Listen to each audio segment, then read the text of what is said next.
Hello my lovely students, welcome back to my channel learn with Priyanka. So आज की इस video में मैं आपके लिए लेके आई हूँ class 10th English first flight chapter number 1 a letter to God के इम्पॉर्टेंट लॉन्ग क्वेश्चन, ठीक है, विद आंसर्स। तो चलिए बिना टाइम को वेस्ट किए हम अपने क्वेश्चन आंसर्स की शुरुआत करते हैं। तो देखिए फर्स्ट क्वेश्चन हमारा क्या है। Describe Lencho's faith in God. आपको गॉड लैंचो का जो भी गॉड के ऊपर फेथ था, विश्वास था, उसको डिस्क्राइब करके लिखना है। How did the post master help in keeping Lencho's faith alive. Lencho का विश्वास बना रहे, इसके लिए पोस्ट ऑफिस के पोस्ट मास्टर ने किस तरीके से उसकी हेल्प करी। तो इसका आंसर है लैंचो had deep and innocent faith in God. लैंचो को भगवान पर पूरा गहरा विश्वास था। ही believe that God sees everything and never leaves his children in trouble. उसको पूरा विश्वास था कि भगवान सब देख रहे हैं और वो उसके बच्चों को मुसीबत में नहीं छोड़ेंगे। भगवान अपने बच्चों को मुसीबत में नहीं छोड़ेंगे। When hail storm destroyed his entire crop. जब हेल स्टॉर्म ने उसकी पूरी फसल खराब कर दी। He did not loss hope. उसने अपना विश्वास नहीं खोया, अपनी आशा नहीं खोई। Instead he decided to write a letter to God. तो उसने सोचा कि अब मैं भगवान को एक लेटर लिखूंगा, आस्किंग फॉर 100 पैसोज, और उनसे 100 पैसोज की मदद मांगूंगा to sow his field again. और उससे मैं अपनी जो मेरा खेत है उसको दोबारा से बोऊंगा, मतलब दोबारा से अनाज उसमें बोऊंगा। एंड सपोर्ट हिज फैमिली, और अपनी पूरी फैमिली को सपोर्ट करूंगा। The post master was surprised. Post master जो थे वो सरप्राइज हो गए थे to see the letter address to God. जब पोस्ट मास्टर्स ने देखा कि कोई भगवान को भी लेटर लिख सकता है, मतलब लेटर में भगवान का एड्रेस लिख के किस तरीके से किसी ने लेटर लिखा है। But he did not want to break Lencho's faith. But जो पोस्ट ऑफिस के एम्प्लॉयज़ थे वो लैंचो का जो विश्वास था भगवान के ऊपर उसको बनाए रखना चाहते थे, उसको तोड़ना नहीं चाहते थे। ही collected money from his employees. उसने अपने सारे जितने भी पोस्ट ऑफिस के एम्प्लॉयज़ थे सब ने मनी कलेक्ट की and gave a part of his salary. अपनी सैलरी का थोड़ा थोड़ा पार्ट निकाल के उन्होंने क्या किया, although they could gather only 70 pesos. वो सिर्फ 70 पैसोज ही इकट्ठा कर पाए। He put the money in an envelope. उन्होंने उसको सारी मनी को एनवेलप में डाला एंड साइंड इट एज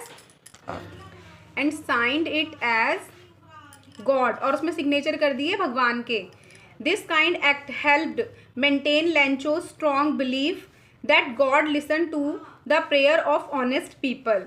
तो इस तरीके से उन्होंने उसकी मदद करी और लैंचो को ये दिखाया कि जो इनोसेंट लोग होते हैं और ईमानदार लोग होते हैं किस तरीके से भगवान उनकी मदद करते हैं। सो देखिए नेक्स्ट क्वेश्चन क्या है। How did the hailstorm affect लैंचो। Hailstorm यानी ओलो ने किस तरीके से लैंचो को इफेक्ट किया। What was his reaction after the destruction. बर्बादी के बाद उसका किस तरीके का क्या था, रिएक्शन था। तो उसको हम आंसर के थ्रू बताते हैं। लैंचो वॉज एन एक्सपीरियंस फार्मर। लैंचो एक एक्सपीरियंस फार्मर था who depended completely on his crops, जो टोटली अपनी क्रॉप्स पे डिपेंड करता था सर्वाइवल के लिए, यानी जीने के लिए। व्हेन द हेल स्टॉर्म केम, जैसे ही ओले गिरे, ओले बारिश के साथ ओले हुए, ही डिस्ट्रॉयड हिज एंटायर फील्ड। उसने उसकी पूरी की पूरी फील्ड यानी खेत को बर्बाद कर दिया विद इन एन आवर, 1 घंटे के अंदर। There was nothing left but a field covered with white stones of hail. उसके खेत में कुछ भी नहीं बचा, सिर्फ क्या था, मोटे मोटे सफ़ेद कलर के ओले नजर आ रहे थे। His yearly income and hopes for a good harvest were ruined। उसकी 1 साल की इनकम और सब कुछ खत्म हो चुका था, बर्बाद हो चुका था, उसकी पूरी खेती बर्बाद हो चुकी थी। How ever लैंचो did not sit in despair. फिर भी लैंचो जो था वो दुखी नहीं हुआ, ज़्यादा उतावलापन उसके अंदर नहीं आया। He had complete trust that God would help him. उसको पूरा का पूरा अपने ऊपर विश्वास था कि भगवान मेरी मदद ज़रूर करेंगे। He told his sons. उसने अपने बेटों को बोला that no one dies of hunger. कोई भी भूख से नहीं मरेगा। And immediately decided to write a letter to God. उसने इमीडिएटली डिसाइड किया कि मैं भगवान को एक लेटर लिखूंगा एज आस्किंग फॉर मनी, उनसे मनी के लिए बोलूँगा। This shows his strong will power. इसने उसके विश्वास को शो किया, उसकी विल पावर को शो किया। And his simple unquestioned faith, और उसका जो भगवान के ऊपर विश्वास था उसको शो किया। तो ये मेरे लॉन्ग क्वेश्चन आंसर्स का फर्स्ट पार्ट है। नेक्स्ट वीडियो में मैं इसका सेकेंड पार्ट डालूंगी। तब तक के लिए आप मेरे चैनल को लाइक कीजिए, सब्सक्राइब कीजिए और ज़्यादा से ज़्यादा शेयर कीजिए ताकि मेरे क्लास 10th के बच्चों की हेल्प हो जाए। तो अगर आपको मेरी ये वीडियो अच्छी लगी हो तो please like share and subscribe my channel. Thank you so much.